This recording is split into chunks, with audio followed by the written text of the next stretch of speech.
Hello students, I hope आप सभी लोग अच्छे होंगे। आज हम लोग क्लास 7 जो कि हमारा है न्यूट्रिशन इन एनिमल्स, इसके पहले वाली वीडियो में हम लोगों ने न्यूट्रिशन के बारे में काफ़ी सारी चीज़ें सीख ली थी। आपको बताया गया था किस तरह से एनिमल्स का न्यूट्रिशन होता है। तो सबसे पहले क्या होता है, इंजेक्शन होता है फूड का, उसके बाद डाइजेशन होता है, एब्जॉर्प्शन होता है, फिर एसिमिलेशन होता है, लास्ट में जो बचा हुआ वेस्ट होता है वो हम किस प्रोसेस में आता है, तो वो आता है आपका इजेशन में, परित्याग कर दिया जाता है उस फूड का। आज हम लोग एनिमल्स, अलग अलग एनिमल्स के अलग अलग जो डाइजेशन होते हैं उनको हम सीखते हैं, जो कि हमारा है different mode of procuring food in different organism. ये कह सकते हैं कि डिफरेंट जो एनिमल्स होते हैं उनमें डिफरेंट टाइप का फूड लेने का एक मोड्स होता है, तरीका होता है। वो तरीक़ों को हम लोग आज सीखते हैं किस तरह से करते हैं। सबसे पहले तो हम ह्यूमंस की बात कर लेते हैं। तो ह्यूमंस फूड को कैसे पिकअप करते हैं, तो बाय हैंड।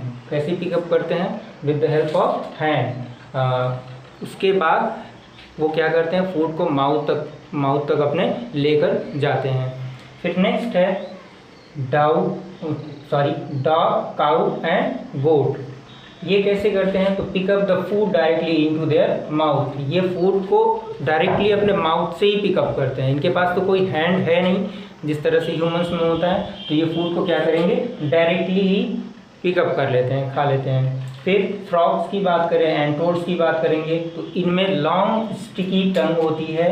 कैच इंसेक्ट्स को पकड़ने के लिए जो कीड़े मकोड़े होते हैं उनको ये फ्रॉग्स टोड्स खाते हैं। तो वो क्या करते हैं, अपने टंग्स को फेंकते हैं। लॉन्ग स्टिकी टंग होती है, अपने टंग्स को क्या करते हैं, दूर तक फेंक लेते हैं और उस इंसेक्ट्स को अपने टंग की सहायता से कैच कर लेते हैं और फिर माउथ में इंटर होता है और फिर उसका डाइजेशन होता है, डाइजेशन करते हैं। ऐसे ही हाइड्रा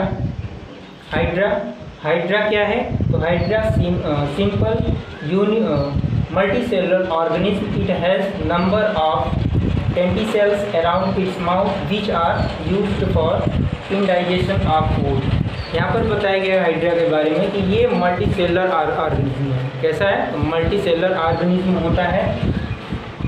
ये क्या करता है, इट हैज़ नंबर ऑफ टेंटिसेल्स।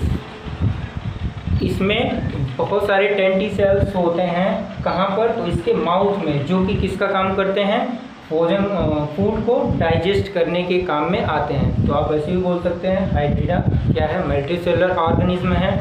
इसमें कई टेंटिसेल्स होते हैं जो कि किसका काम करते हैं, फूड को डाइजेस्ट करने में। और होते कहाँ हैं टेंटिसेल्स, तो आप बताओगे माउथ में होते हैं। तो ये हाइड्रा की बात हो गई। नेक्स्ट है मॉस्किटो तो आपको पता ही है किस तरह से वो करता है। तो इनको क्या बोला जाता है, suck the blood of other animals with the help of proboscis. ये इनके पास एक ट्रंक होती है, सूंड होती है लंबी सी। क्या करते हैं, उसको ह्यूमन बॉडी में, अदर एनिमल के बॉडी में क्या करते हैं, इंजेक्ट करेंगे अपने ट्रंक को। उसके बाद उस ट्रंक की सहायता से वो ब्लड को सक करते हैं। तो मॉस्किटोज ऐसे फूड को इंटर करते हैं अपने माउथ में। नेक्स्ट हमारा है पैरामीशियम। पैरामीशियम का नाम आप लोगों ने सुना होगा। पैरामीशियम क्या होता है, यूनिसेलुलर होता है। यूनिसेलुलर का मतलब एक सेल से, सिंगल सेल से बना हुआ ये ऑर्गेनिज्म होता है। होता कैसे है, तो लाइक स्लीपरी शेप्ड का होता है। और सीलिया, इसके जो सेल वॉल के बाहर, मतलब बाहरी भाग के बाहर एक हेयर लाइक स्ट्रक्चर होता है जिसको हम क्या बोलते हैं, सीलिया बोलते हैं। सीलिया किस काम के लिए काम में आता है पैरामीशियम में, तो आप बता सकते हैं सीलिया यूज फॉर इंजेक्शन। किसका इंजेक्शन, तो फूड का इंजेक्शन।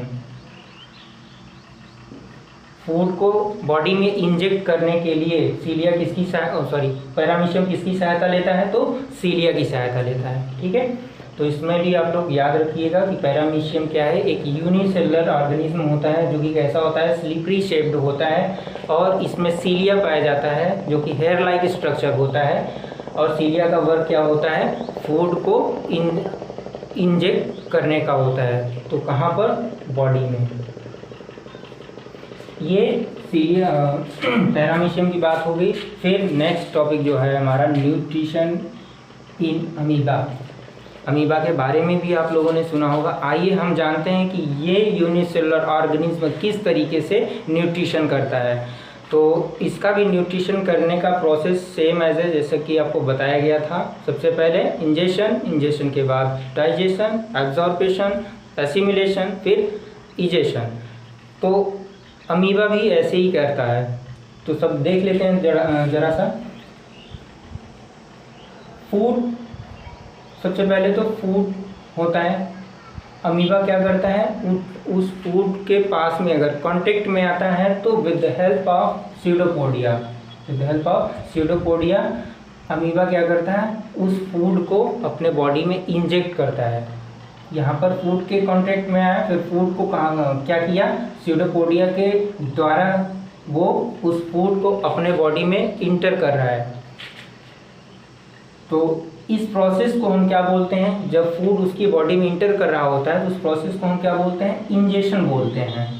फिर क्या आता है आपका डाइजेशन। वो फूड जब उसकी बॉडी में आ जाता है, आता कहाँ पे है, तो वैक्यूल में आता है। वो फूड कहाँ पे आएगा, वैक्यूल में आएगा। और वैक्यूल में एंजाइम्स होते हैं जो कि उस फूड को सिंपल सब्सटेंस या आप कह सकते हैं सिंपली ब्रेक डाउन कर देते हैं, तोड़ देते हैं। जिस तरह से हम लोग अपने माउथ में फूड को रखते हैं और उसको च्यू करते हैं तो वो सिंपल फॉर्म में टूट जाता है, ब्रेक डाउन हो जाता है। उसी प्रकार से जो फूड है वो अमीबा के बॉडी में इंजेक्ट हुआ, आया, उसके बाद क्या होता है, वो वहाँ पर फूड वैक्यूल में अच्छे से डाइजेस्ट, ब्रेक डाउन होना शुरू हो जाता है। ब्रेक डाउन होने के बाद वो कहाँ पर चला जाता है, तो यहाँ पर बॉडी के अंदर, फूड वैक्यूल से कहाँ पर चला जाएगा, बॉडी के अंदर जो साइटोप्लाज्म होता है। साइटोप्लाज्म एक प्रकार का तरल पदार्थ होता है और ये पूरे बॉडी में फैल जाता है। उस प्रोसेस क्या करते हैं, बोलते हैं हम लोग एब्जॉर्प्शन। एब्जॉर्प्शन का मतलब क्या हुआ कि जो फूड है वो फूड एब्जॉर्ब कर लिया गया। किसकी सहायता से, तो अमीबा की बॉडी की सहायता से वो फूड को का एब्जॉर्प्शन हो गया। एब्जॉर्प्शन के बाद अब एसिमिलेशन भी तो होगा। फूड वो सारे बॉडी तक जाएगा तभी तो अमीबा की बॉडी को एनर्जी मिलेगी। तो क्या होता है, वो फूड चारों तरफ फैल जाता है। अमीबा की बॉडी में फूड क्या है, चारों तरफ फैल जाता है, उसको हम क्या बोलते हैं, एसिमिलेशन बोलते हैं। उसके बाद वो क्या होता है, लास्ट जो बचता है इजेशन। इजेशन में क्या होता है, फूड जो अनडाइजेस्ट फूड है, जो अच्छी तरीके से डाइजेस्ट नहीं हुआ होता है, जिसका अमीबा की बॉडी में कोई कार्य नहीं है, तो उसको फिर स्यूडोपोडिया के माध्यम से अमीबा क्या करता है, इजेशन कर देता है, उसका परित्याग कर देता है, क्योंकि उस फूड का कोई वर्क ही नहीं है अमीबा की बॉडी में। तो हम लोग सीख पाए कि सबसे पहले फूड को इंटर करेगा with the help of pseudopodia, जिस प्रोसेस को हम लोग क्या बोलेंगे, इंजेशन बोलेंगे। फिर उस फूड का डाइजेशन होगा। डाइजेशन कहाँ पर होगा, तो वैक्यूल में होगा और वैक्यूल में ब्रेक डाउन हो जाएगा सिंपल सब्सटेंस में, और फिर जाके कहाँ पर मिल जाता है, तो साइटोप्लाज्म में मिल जाएगा, जिस प्रोसेस को हम लोग क्या बोलते हैं, एब्जॉर्प्शन बोलते हैं। फिर वो पूरे बॉडी में फूड फैल जाएगा, जिस प्रोसेस को हम एसिमिलेशन बोलते हैं। फिर जो बचा हुआ फूड है, जो अनडाइजेस्ट फूड है, उसको स्यूडोपोडिया के माध्यम से वो बाहर निकाल दिया जाता है, तो उसको क्या बोलते हैं, इजेशन बोलते हैं। आज के लिए आप लोगों को इतना ही था। नेक्स्ट वीडियो में हम लोग फिर मिलेंगे नेक्स्ट टॉपिक के साथ। Thank you.